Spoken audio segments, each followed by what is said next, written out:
ಶಬರಿ ಪಾಠವು ರಾಮಾಯಣದ ಒಂದು ಪ್ರಮುಖ ಪ್ರಸಂಗವನ್ನು ಆಧರಿಸಿದೆ. ಇದು ಶಬರಿ ಎಂಬ ಭಕ್ತೆಯ ನಿಷ್ಕಲ್ಮಶ ಭಕ್ತಿ ಮತ್ತು ಶ್ರೀರಾಮನ ಔದಾರ್ಯವನ್ನು ಬಿಂಬಿಸುವ ಕಥೆಯಾಗಿದೆ. ಶಬರಿಯು ಮಾತಂಗಾಶ್ರಮದಲ್ಲಿ ವಾಸಿಸುವ ವೃದ್ಧ ಭಕ್ತೆಯಾಗಿದ್ದಳು. ಇವಳು ಮೂಲತಃ ಬುಡಕಟ್ಟು ಜನಾಂಗಕ್ಕೆ ಸೇರಿದವಳು. ಮಾತಂಗ ಋಷಿಗಳು ಶಬರಿಯ ಗುರುಗಳು.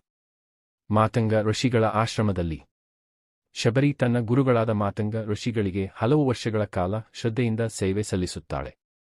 ಗುರುಗಳು ಮುಪ್ಪಿನ ಕಾರಣ ದೇಹತ್ಯಾಗ ಮಾಡುವ ಮೊದಲು ಶಬರಿಗೆ ಶ್ರೀರಾಮಚಂದ್ರನು ಆಶ್ರಮಕ್ಕೆ ಬಂದು ಅವಳಿಗೆ ದರ್ಶನ ನೀಡುತ್ತಾನೆ ಎಂದು ಆಶೀರ್ವದಿಸುತ್ತಾರೆ.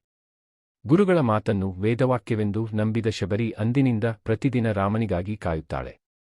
ಶಬರಿಯು ಪ್ರತಿದಿನ ರಾಮ ಬರುವ ದಾರಿಯನ್ನು ಸ್ವಚ್ಛಗೊಳಿಸುತ್ತಾಳೆ ಮತ್ತು ದಾರಿಯಲ್ಲಿರುವ ಕಲ್ಲು ಮುಳ್ಳುಗಳನ್ನು ತೆಗೆದುಹಾಕುತ್ತಾಳೆ. ಅವಳು ಪ್ರತಿದಿನ ಕಾಡಿಗೆ ಹೋಗಿ ರಾಮನಿಗಾಗಿ ಮಧುರವಾದ ಹಣ್ಣುಗಳನ್ನು ಸಂಗ್ರಹಿಸುತ್ತಾಳೆ.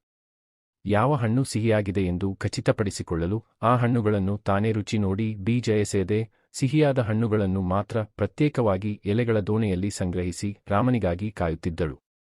ಇಲ್ಲಿ ಆಕೆಯ ಭಕ್ತಿ ಎಷ್ಟು ಪರಿಶುದ್ಧವಾಗಿತ್ತು ಎಂದರೆ ಆಕೆ ಎಂಜಲು ಎಂದು ಭಾವಿಸದೆ ರಾಮನಿಗೆ ಕೇವಲ ಸಿಹಿಯಾದದ್ದನ್ನು ಮಾತ್ರ ನೀಡಬೇಕೆಂಬ ತವಕವಿತ್ತು.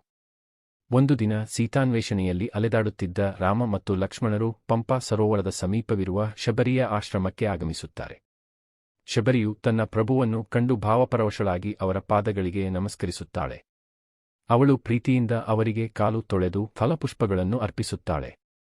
ತಾನು ರುಚಿ ನೋಡಿ ಸಂಗ್ರಹಿಸಿದ್ದ ಆ ಎಂಜಲು ಹಣ್ಣುಗಳನ್ನು ಅತ್ಯಂತ ಭಕ್ತಿಯಿಂದ ರಾಮನಿಗೆ ನೀಡುತ್ತಾಳೆ. ಲಕ್ಷ್ಮಣನಿಗೆ ಇದನ್ನು ಕಂಡು ಸ್ವಲ್ಪ ಅಸಮಾಧಾನವಾದರೂ ರಾಮನು ಶಬರಿಯ ನಿಷ್ಕಲ್ಮಶ ಭಕ್ತಿಯನ್ನು ನೋಡಿ ಆ ಫಲಗಳನ್ನು ಸಂತೋಷದಿಂದ ಸ್ವೀಕರಿಸುತ್ತಾನೆ. ರಾಮನು ಶಬರಿಯ ಭಕ್ತಿಯನ್ನು ಮನಃಪೂರ್ವಕವಾಗಿ ಹೊಗಳುತ್ತಾನೆ. ಶಬರಿಯು ಭಕ್ತಿಯ ಮಾರ್ಗದಲ್ಲಿ ಜಾತಿ, ಕುಲ, ಸಂಪತ್ತು, ಜ್ಞಾನ ಇವೆಲ್ಲವೂ ಮುಖ್ಯವಲ್ಲ, ಕೇವಲ ಭಕ್ತಿಯೇ ಪ್ರಮುಖ ಎಂದು ಹೇಳುತ್ತಾಳೆ. ರಾಮನು ಆಕೆಗೆ ಭಕ್ತಿಯ ನವವಿಧ ಮಾರ್ಗಗಳನ್ನು ಉಪದೇಶಿಸುತ್ತಾನೆ. ತನ್ನ ಭಕ್ತೆಯಾದ ಶಬರಿಗೆ ಮೋಕ್ಷವನ್ನು ದಯಪಾಲಿಸಿ ರಾಮನು ಅವಳನ್ನು ಹರಸುತ್ತಾನೆ. ಶಬರಿಯು ರಾಮನ ಅನುಮತಿ ಪಡೆದು ಅಗ್ನಿ ಪ್ರವೇಶ ಮಾಡಿ ತನ್ನ ಗುರುಗಳಿದ್ದ ದಿವ್ಯಲೋಕವನ್ನು ಸೇರುತ್ತಾಳೆ.